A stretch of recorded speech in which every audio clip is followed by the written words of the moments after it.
Hello, எல்லா பேத்துக்கும் வணக்கம். எனக்கு 2 பொண்ணு தான். எங்கள் வீட்டுக்காரர் வாத்தியாராக இருந்தார். எங்கள் பொண்ணு சின்ன பொண்ணு 1 வயசு இருக்கும்போது இறந்துட்டார். பிள்ளைகளை கஷ்டப்பட்டு வளர்த்து கவர்மெண்ட் ஸ்கூலில் தான் படிச்சிச்சு. 10ஆவதில் வந்து 470 எடுத்துச்சு. போஸ்ட் விட்டுருந்தாங்க, பார்க்க முடியல. அப்புறம் 12ஆவதில் வந்து 1053 மார்க் எடுத்துச்சு. சரி, கரூர் சாரதா காலேஜில் தான் 3 வருஷம் படிக்க வச்சு, சரி எங்கள் பொண்ணு பெரிய பொண்ணு இங்கே தான் படிச்சிச்சு. சித்தி நம்பிக்கையோடு தாரணி பாஸ் ஆகி வெற்றியோட தான் வருவா அப்படின்னு சொன்னாங்க. சரி, இங்கே வந்து தாரணியை சேர்த்து விட்டேன்.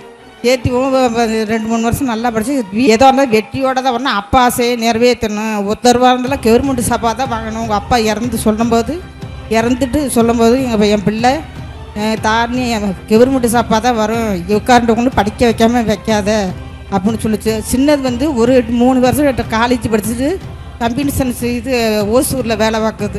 பார்த்து எங்கள் பெரிய பொண்ணுக்கு தீபாவளி அப்போ ஒரு பொண்ணு செயினி எடுத்துகிட்டு வந்து, அக்காவை நம்பிக்கை வருமா திட்டாத, அவள் நம்பிக்கையோடு தான் வருவா, வெற்றியோடு தான் வருவான்னு சொன்னாங்க. அதே மாதிரி என் பிள்ளை டான்ஸ் ஆடுறத கூட நான் பார்த்ததே இல்லை. மேடையில் சொன்னேன், ஏம்மா நீ பேசாமல் வந்தோன்னே அந்த கேட்பில்லே நின்றுட்டு எனக்கு போயிடுமா, வாத்தியார் திட்டுவார், ஏண்டி திட்டுவார், நான் வாத்தியார்ட்டு பேச முடியும் அப்படின்னு சொன்னால் கூட போயிடுவா. என் பிள்ளைக்கு நான் கஷ்டப்பட்டதுக்கு 2 பொண்ணு நல்லபடியாக வேலை கேட்கும். எனக்கு இதோட எனக்கு எந்த சந்தோஷமும் இல்லை.